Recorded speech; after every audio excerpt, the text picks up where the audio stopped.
जीत के लिए केवल दो चीज चाहिए, केवल दो चीज जिस व्यक्ति के हाथ में है उसकी जीत कोई टाल नहीं सकता। तो बोले अर्जुन क्या है वो दो चीजें आप बताओ। तो उन्होंने बोला पहला सत्य, दूसरा सारथी। तो सत्य और सारथी जिसके साथ हो वो महाभारत तो यूं ही जीत जाते हैं। ऐसे सारथी के रूप में हमारे बीच विराजमान आदरणीय जगन्नाथ जी यादव को मैं आमंत्रित करना चाहूंगा, वो आए और हमारे युवा साथियों को, हमारी समाज को संबोधित करे। माननीय जगन्नाथ जी यादव।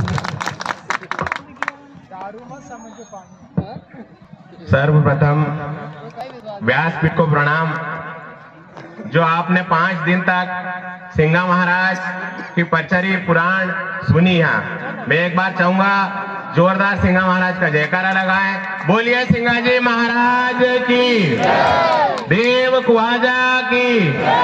मंच पे विराजमान भाई भोलेराम जी परियार और सभी परियार बाबाओं को मैं प्रणाम करते हुए मंचासीन सभी लोग, श्याम भाई, मयाराम भाई, बलराम भाई, जितने भी अतिथिगण बैठे हैं सबको मेरा नमस्कार।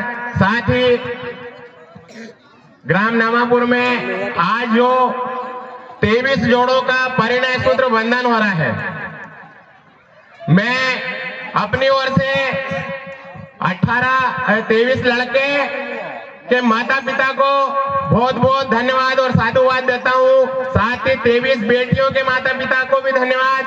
भाइयों, जो पंडाल की आज शोभा है वो उन 23 जोड़ों के कारण है।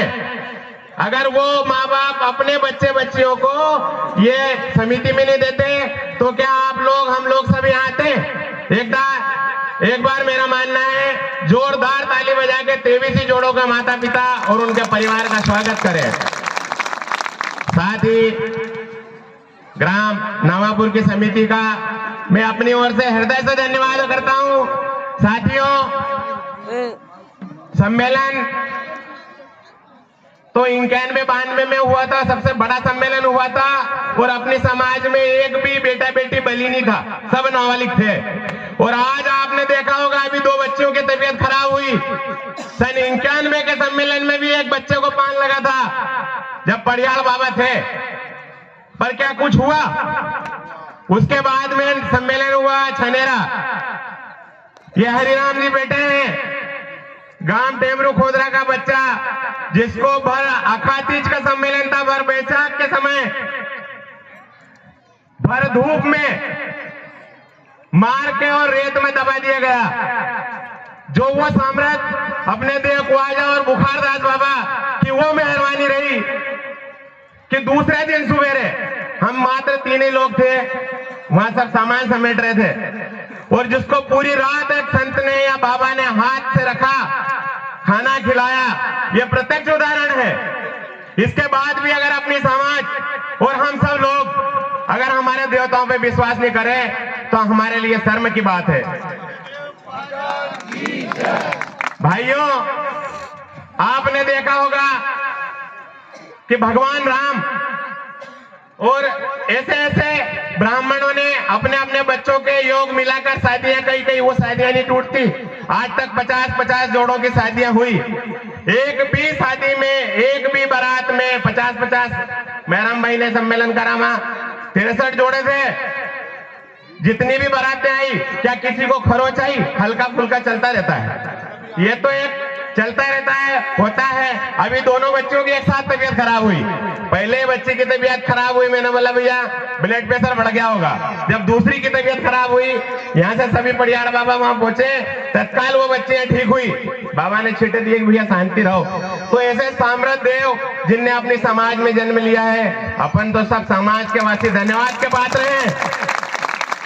जिसमें देवताओं का जन्म हुआ, जिसमें कृष्ण भगवान ने जन्म लिया हो, आप अरे इतिहास गवाह है। दूसरा, वो 23 बच्चियां जो छोटी छोटी से जन्म लेकर और 20 से 22 साल तक अपने परिवार में पली हो, जिनको इतने प्रेम से अपने माँ बाप ने पाला हो, आज वो विदा होके ससुराल अपने एक नए प्रवेश में प्रवेश कर रही है। मैं उनसे भी निवेदन चाहता हूं, साथ ही उन 723 सासू माओं से निवेदन चाहता हूं कि आपकी भी बच्ची होगी, आपने भी किसी के घर दी होगी। आपने एक नाटक देखा होगा, सास भी कभी बहू थी। उन बच्चियों से मेरा निवेदन है कि बेटा आज के बाद आपने 20 साल जहां लाड़ से पली हो, जहां लाड़ से प्रेम से आप इतनी बड़ी हुई हो, आज आप आपका नया घर बसाने जा रही हो। आप बड़े संभल के बोलना। ये शब्द बड़े आपने परचरी में सुना होगा कि शब्द शब्द में भेद है, शब्द के हाथ न पाओ, एक शब्द औषधि करे, एक करे घाव। अगर वो बच्चियां अपने शब्द पे ध्यान रखे, और बहुत कुछ ऐसा होता है कि शादी के बाद बेटा बदल जाता है।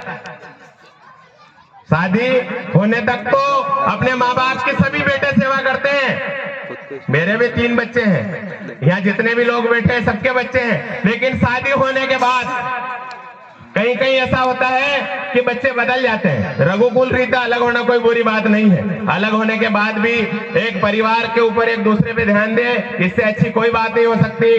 साथ ही उन बच्चों से भी मैं अनुरोध करूंगा कि वो उनका जीवन मंगलमय व्यतीत हो। साथ ही पूरी समाज को, जो सामने बैठे हैं सभी लोग को, बातें तो बहुत है, घंटे के भाषण भी दे सकते हैं, ऐसा नहीं है, लेकिन मैं सबसे हाथ जोड़ के निवेदन करूंगा कि जब तक पूरी समाज ये नहीं सोच ले, मंच पे बैठे हुए लोग हम कोई ऐसे सर के ताज नहीं है, आप अगर ना यहाँ नहीं आते तो क्या ये पूरे पंडाल की शोभा होती?